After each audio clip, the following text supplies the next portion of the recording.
श्री शिवाय नमस्तुभ्यम, हर हर महादेव, जय महाकाल। कैसे हैं आप सभी लोग? देखिए, आप सभी को पता है कि सावन का बहुत पवित्र महीना चल रहा है और इस सावन के महीने में मेरे महादेव आप सभी की कामनाओं को पूरा करें, यही मैं महादेव से विनती करता हूं। और आप सभी को पता है कि इस सावन के महीने में बेलपत्र और चंदन का जो महत्व पूज्य गुरुजी ने अभी श्री श्रावण शिव महापुराण कथा जो कि कोरबा छत्तीसगढ़ के अंदर चल रही है, जिसके अंदर पूज्य गुरुजी ने बताया कि अगर किसी भी व्यक्ति की, किसी नारी बहन बेटी की इच्छा पूरी नहीं हो रही है, किसी विशेष कार्य के लिए वो महादेव से काफी वर्षों से अपनी कामना कह रही हैं कि उसका ये काम हो जाए, उसकी ये इच्छा पूरी हो जाए, लेकिन मेरा महादेव नहीं सुन रहा है, तो इस श्रावण मास के महीने में ये बेलपत्र और चंदन का विशेष उपाय करना बिल्कुल भी मत भूलिएगा।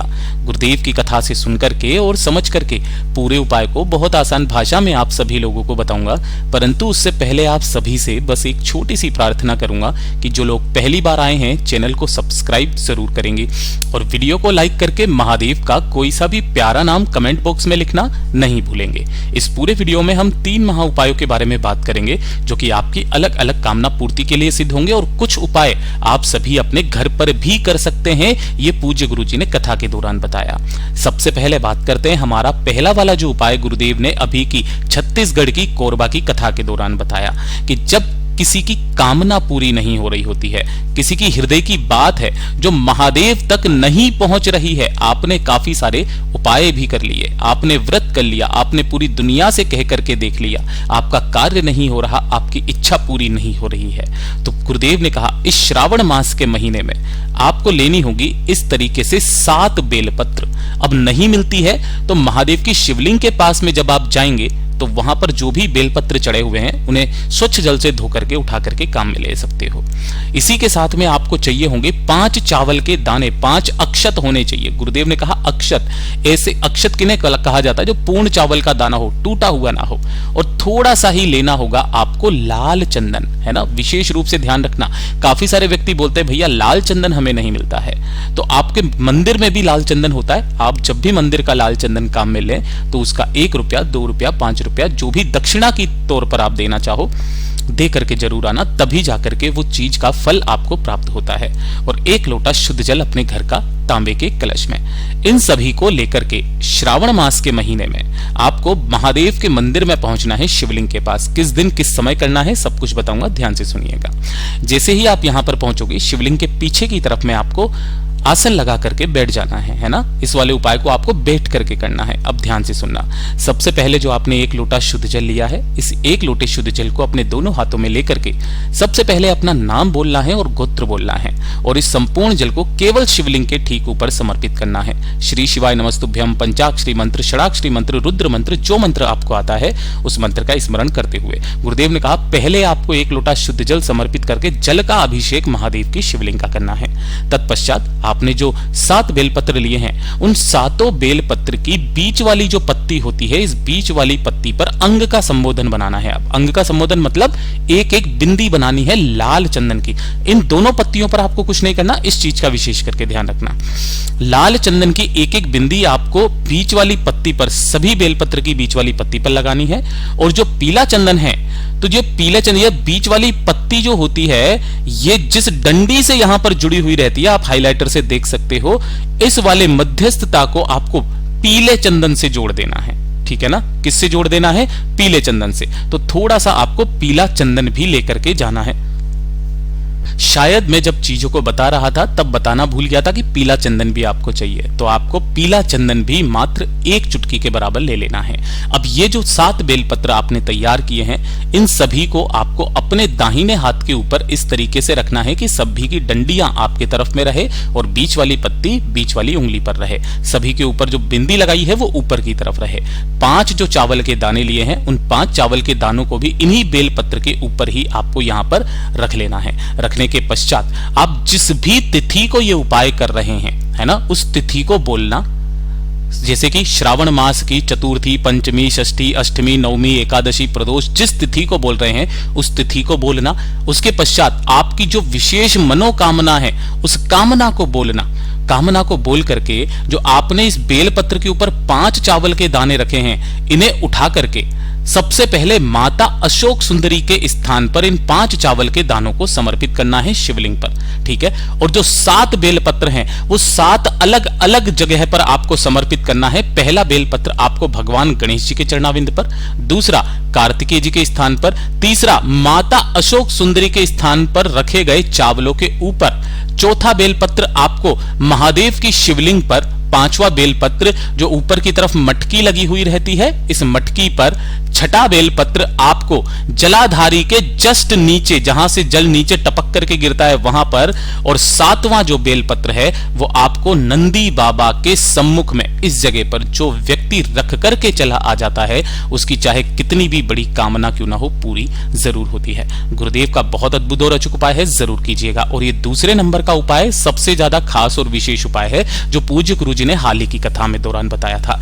गुरुदेव ने कहा कि अगर आपका कोई विशेष कार्य है ना, विशेष कार्य, जैसे कि आप कुछ भी कार्य स्टार्ट करना चाहते हो, आपने कुछ सोचा है कि हम जीवन में ये करना चाहते हैं लेकिन उसकी प्रेरणा नहीं मिल रही है, उस कार्य को करने का रास्ता नहीं मिल रहा है, उस कार्य को करने का आपका जज्बा नहीं हो रहा है, कोई ना कोई समस्या आपके सामने आकर के खड़ी हो जाती है, वो कार्य नहीं पूरा हो रहा है ना, तो अपने किसी भी कार्य की सिद्धि के लिए, है ना, या फिर आपका कोई कार्य अटका पड़ा है, कोर्ट कचहरी का हो, आपने पूरी दुनिया से कह करके देख लिया, वो कार्य पूरा नहीं हो रहा है, कोई कामना है जो आपकी अधूरी है, तो आपको ये 2 बेलपत्र नंदीश्वर महादेव का उपाय करना बिल्कुल भी नहीं भूलना है। 2 बेलपत्र लेना है जो कहीं से भी खंडित कटे फटे ना हो। 1 लोटा शुद्ध जल अपने घर का लेना है तांबे के कलश में, और 1 चुटकी ही लेना है आपको लाल चंदन। जैसा कि मैंने आपको पहले भी बताया था, नहीं मिलता है, महादेव जी के मंदिर में जो भी चंदन रखा है उसे ले सकते हैं, और इन्हें लेकर के आपको भोलेनाथ के मंदिर में पहुंचना है शिवलिंग के पास में, ठीक है। जैसे ही आप यहां पर पहुंचोगे तो यहां पर उपाय करने का एक खास नियम है, तरीका है, क्योंकि ये वाला जो उपाय है नंदीश्वर महादेव का है। जैसे ही आप यहां पर पहुंचोगे पहले आपको शिवलिंग के पास में जाना है, आपको शिवलिंग के पीछे की तरफ उत्तर दिशा की तरफ मुख करके आसन लगा करके बैठ जाना है।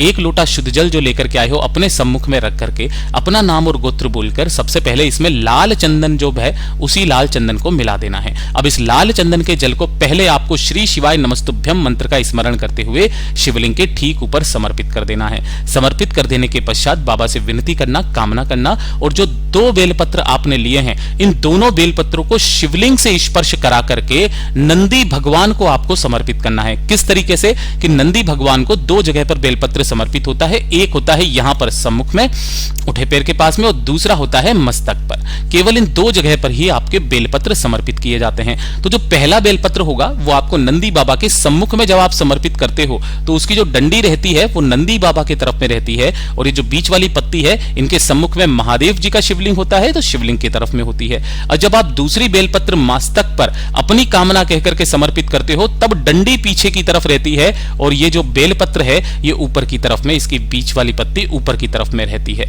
पूज्य गुरु जी ने कहा दोनों बेलपत्र को समर्पित कर देने के पश्चात जो नंदी का उठा वाला पैर है उसके तरफ वाला जो कान है, इस कान में एक शब्द आपको बोलना है, सुयशा। क्या बोलना है? सुयशा शब्द का बोल करके अपनी कामना, अपनी कार्य सिद्धि या जिस कार्य को पूर्ण कराने के लिए आप आए हो उस कार्य को बोल करके जो व्यक्ति आ जाता है इस श्रावण मास के महीने में, महीना खत्म होने से पहले उसकी वो समस्त मनोकामनाएं पूरी जरूर होती है। गुरुदेव का बहुत अद्भुत और अचूक उपाय है, जरूर कीजिएगा। और ये तीसरे नंबर का उपाय आप सभी लोगों के लिए है कि जिन भी व्यक्तियों के जीवन में धन को लेकर, पैसे को लेकर के समस्याएं आ रही है, अनावश्यक खर्चे परिवार में इतने ज्यादा हैं कि पैसे की बिल्कुल बचत ही नहीं हो पाती है, सब कुछ करके देख लिया, हमेशा आर्थिक समस्याओं से जूझते हुए आप जूझ रहे हो, तो केवल 1 लोटा शुद्ध जल अपने घर का तांबे के कलश में, इसी के अंदर आपको थोड़ा सा मिलाने है लाल चंदन। कौन सा चंदन? लाल चंदन। और इसे लेकर के आपको पहुंचना है भोले बाबा के मंदिर में शिवलिंग के पास में 2 कमल गट्टों के साथ में, जो कि माता लक्ष्मी जी को बहुत ज्यादा पसंद है। गुरुदेव ने कहा कि इस वाले उपाय को अगर आप किसी कारणवश महादेव के मंदिर में ना जा सकें तो आपके घर में जो गमला हो, तुलसी जी के गमले को छोड़ करके जो भी गमला हो, उसी गमले की मिट्टी को आपको थोड़ा सा ऐसे उठा करके, जलाधारी बनाने की जरूरत नहीं है ना, ऐसे थोड़ा सा ऊपर उठा करके इसी के ऊपर चंदन धूप दीप दिखाकर एक दीपक जला करके, है ना, एक दीपक जला करके जो कमल गट्टे और लाल चंदन का जल है, 2 कमल गट्टे महादेव की शिवलिंग के ठीक ऊपर समर्पित करके अपना नाम और गोत्र बोल करके 15 मिनट के पश्चात लाल चंदन के जल से जो महादेव की शिवलिंग का विसर्जन कर देता है, उस वाले उपाय के बाद में उसके जीवन में कभी भी धन और पैसे की समस्या नहीं आ सकती महाराज। और जब आप इस वाले उपाय को मंदिर में जाकर के करते हैं, तब 2 कमलगट्टे आपको पहले शिवलिंग पर समर्पित करके जो लाल चंदन का जल है वो भोलेनाथ की शिवलिंग पर समर्पित करना होता है, श्री शिवाय नमस्तुभ्यम मंत्र का स्मरण करते हुए। और जो भी जल जलाधारी से बहकर नीचे की तरफ आता है, उस जल को आपको एकत्रित करके लाना होता है और अपने घर की चौखट पर, अपने घर के कोने कोने में छींटना है। गुरुदेव ने कहा इन सभी उपायों को इस श्रावण मास के महीने में जितनी बार कर सको उतनी बार कीजिएगा। हर एक उपाय का संपूर्ण फल आपको जीते जी प्राप्त होता है। पूज्य गुरु जी के सभी उपाय बहुत ही ज्यादा खास और अद्भुत हैं, जरूर कीजिएगा। वीडियो पसंद आए तो लाइक करना, चैनल को सब्सक्राइब जरूर कीजिएगा।